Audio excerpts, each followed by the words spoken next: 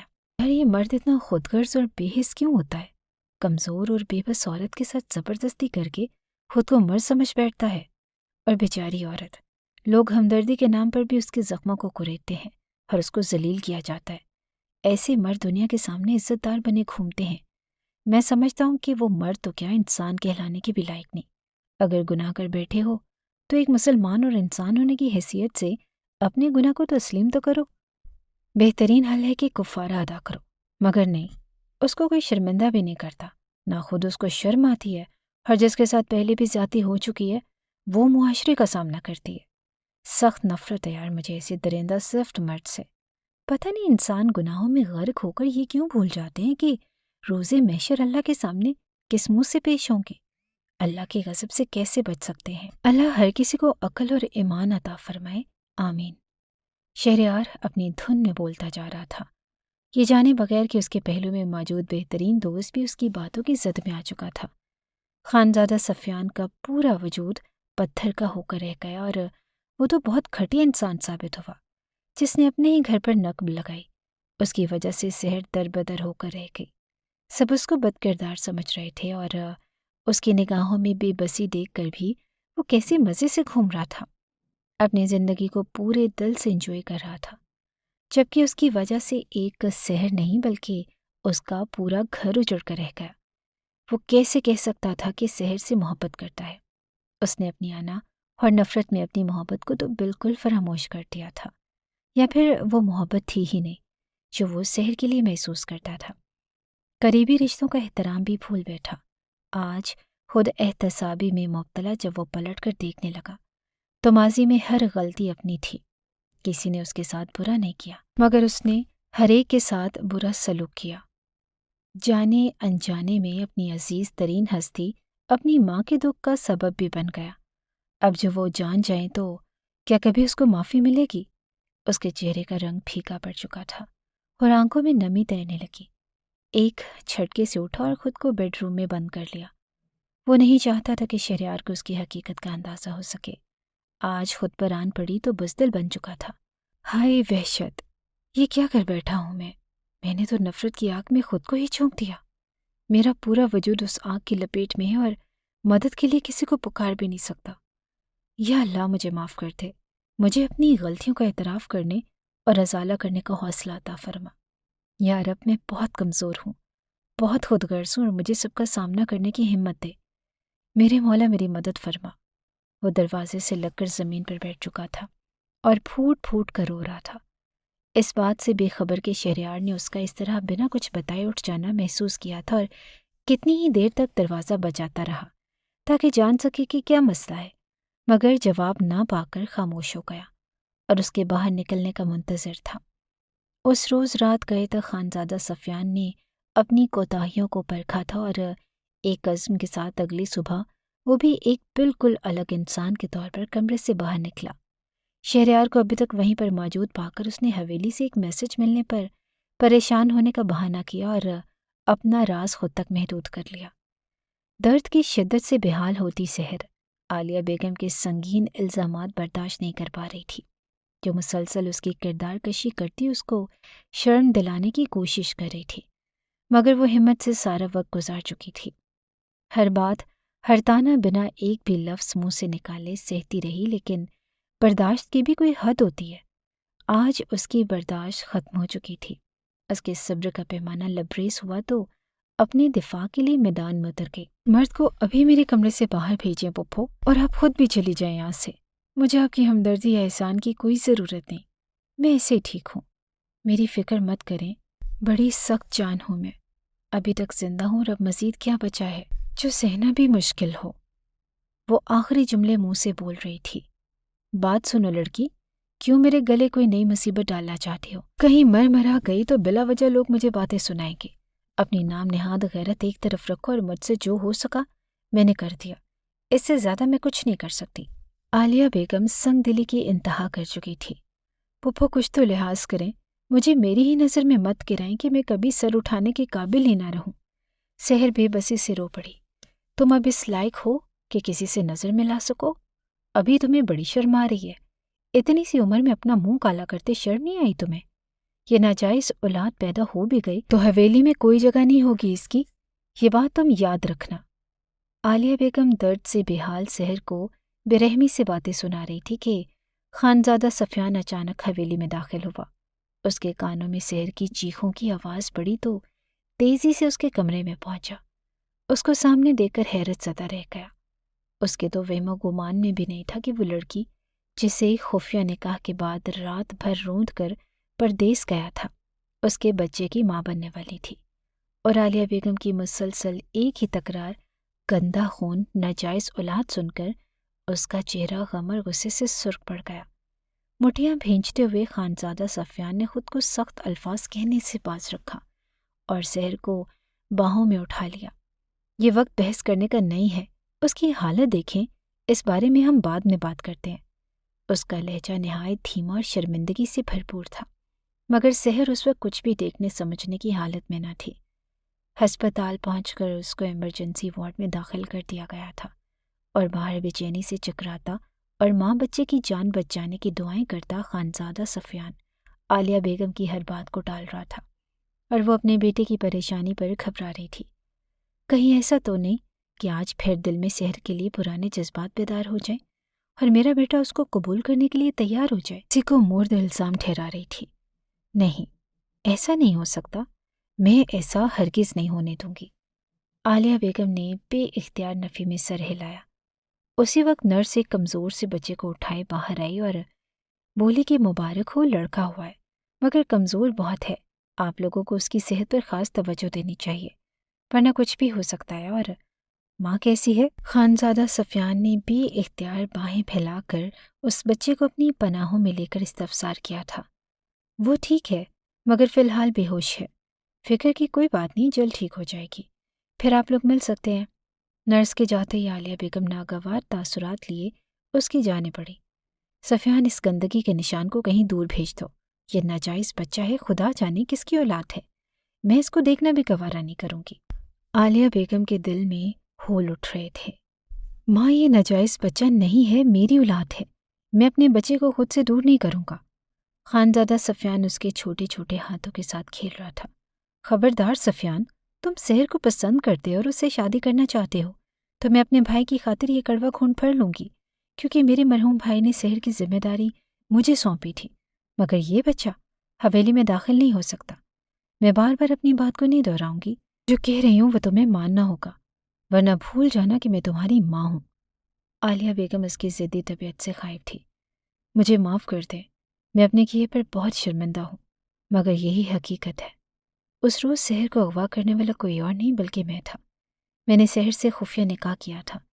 اس نے نہ صرف رشتے سے انکار کیا تھا بلکہ میری ضد کرنے پر میرے منہ پر تھپڑ مارا تھا، اور میں اسی بات سے غصے میں اندھا ہو گیا اور انتقام کی آگ میں جل رہا تھا۔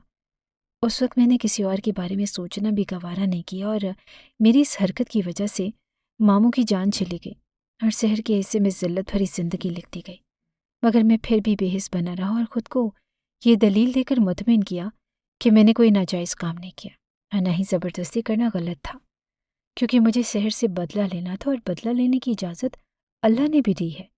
میں بھول گیا تھا کہ بدلہ لینے کی بھی کچھ اصول ہوتے ہیں۔ لڑکیاں بے حد نازک ہوتی ہیں اور اس قسم کے انتقام سے زمانے بھر میں رسوا ہو کر رہ جاتی ہیں۔ خانزادہ سفیان نے شرمندگی سے سر جھکایا ہوا تھا۔ نہیں، تم غلط کہہ رہے ہو، مجھے راضی کرنے کے لیے تم من گھڑت کہانی سنا رہے ہو، ایسا کچھ نہیں ہے۔ اس وقت تو تم پاکستان میں تھے ہی نہیں، تو پھر یہ سب تم کیسے کر سکتے ہو؟ میرے ساتھ جھوٹ مت بولو، میں تمہاری کسی بات پہ یقین نہیں کروں گی۔ بہتر ہوگا کہ تم اس بچے کو کسی ملازم کو دے دو یا کسی غریب بے اولاد جوڑے کو دے دو، تمہیں زیادہ ہمدردی دکھانے کی قطعی ضرورت نہیں ہے۔ عالیہ بیگم سفیان کی ضد پر بپھر چکی تھی۔ آپ کو میری بات پر یقین کرنا ہوگا ماما، یہ بھلے بہت تلخ ہے مگر یہی حقیقت ہے۔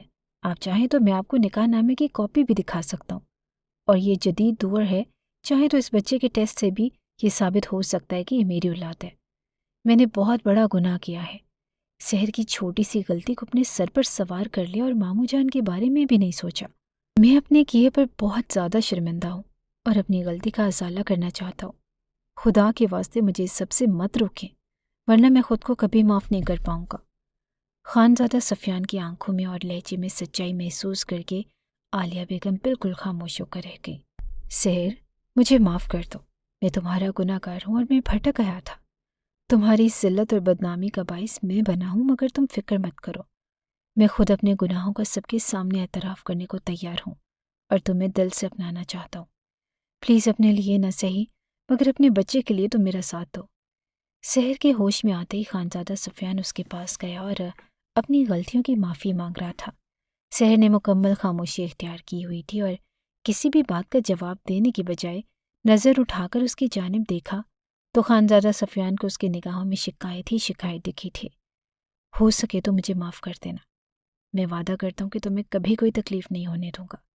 میں تسلیم کرتا ہوں کہ میں ایک کم صرف اور بزدل مرد تھا، سب سے چھپ کر تم سے انتقام لیا اور بعد میں بھی خاموشی سے تمہاری نظروں سے بچنے کے لیے یہاں سے دور جا کر بیٹھ گیا۔ میری وجہ سے تمہارا اتنا بڑا نقصان ہو گیا، مگر بعد میں سب گھر والوں نے تمہیں بدکردار کہا اور میں خاموشی سے یہ سب کچھ سنتا رہا۔ میں پورے خاندان کے سامنے یہ اعتراف کرنے کو تیار ہوں کہ بدکردار تم نہیں تھی، تمہارا کردار تو بہت اعلیٰ ہے۔ بدکردار اور بدفطر تو دراصل میں تھا۔ سحر نے ابھی خاموش رہنے پر اکتفا کیا اور اس کی خاموشی خانزادہ سفیان کو مزید شرمندہ کر رہی تھی۔ کچھ روز کے بعد خانزادہ سفیان نے پورے خاندان کو حیران کر کے رکھ دیا۔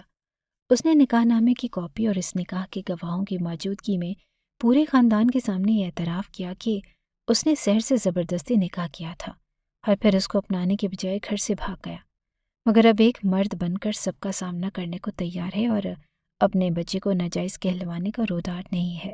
فاطمہ بیگم، اقرا اور شایان کے ساتھ عالیہ بیگم بھی اس کے اعتراف پر بری طرح شرمندہ تھی، جنہوں نے سحر کی کسی بات پر یقین نہ کیا۔ اس کی بے ضرر ضد کرنے کی عادت کو خود سری اور منہ زوری کا نام دے کر سب نے اسی کو قصوروار ٹھہرایا اور ہر وقت اس کو ملامتی نگاہوں کا سامنا کرنا پڑا۔ بے قصور ہوتے ہوئے سب کی سخت باتیں سنی مگر برداشت سے کام لیا۔ سحر، میری بیٹی، مجھے معاف کر دو۔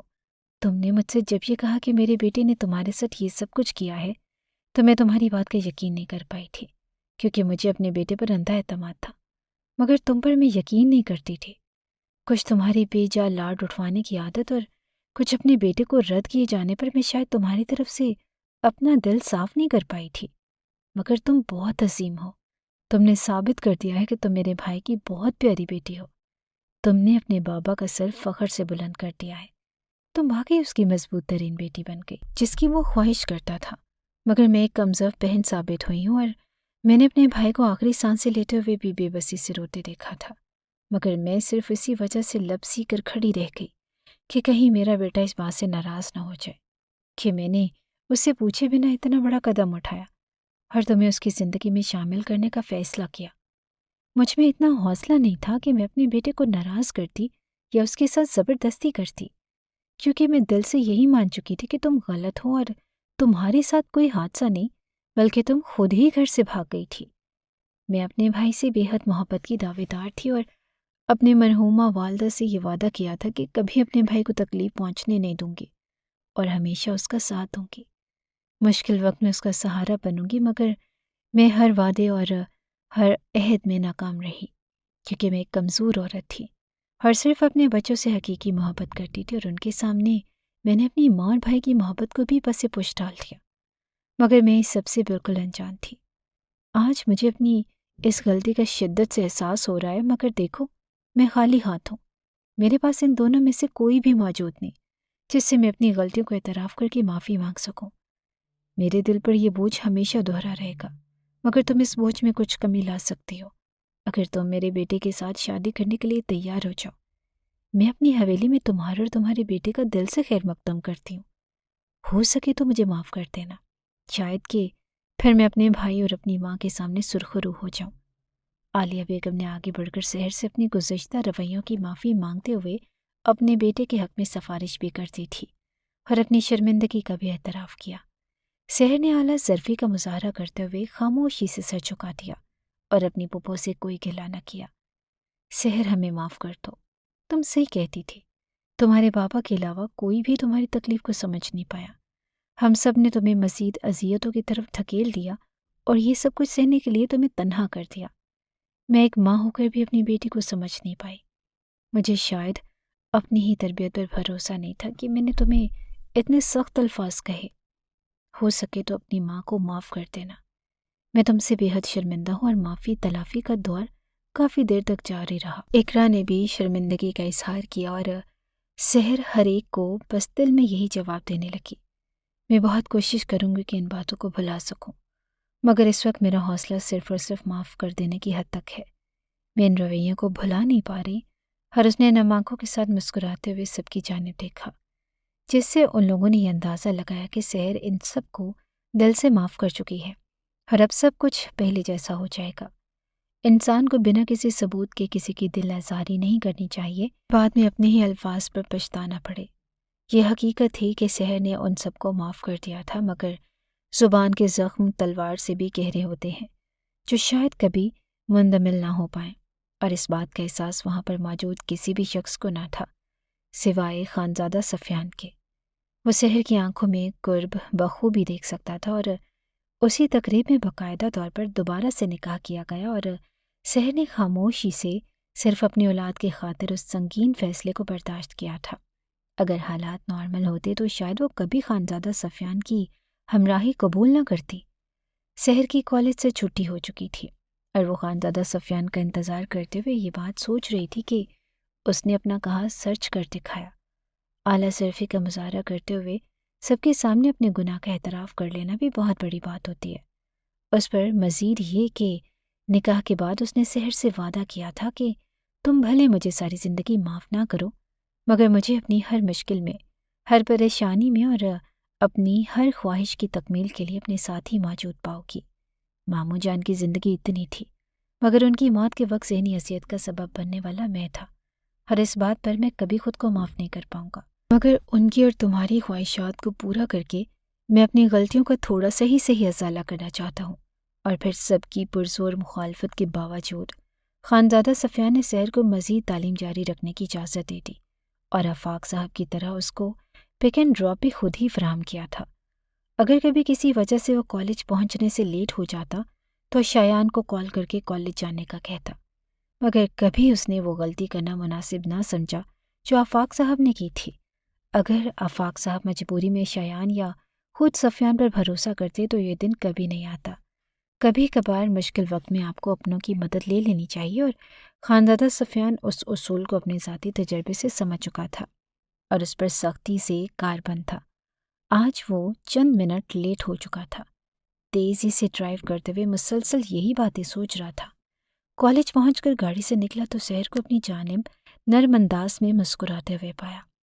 آج شاید 5 سال کے بعد وہ سحر کو دوبارہ اس کی اصل روپ میں لانے میں کامیاب ہو گیا تھا۔ شاید کہ اب وہ خانزادہ سفیان کو معاف کر دے اور اپنی زندگی کو مطمئن انداز میں گزار سکے۔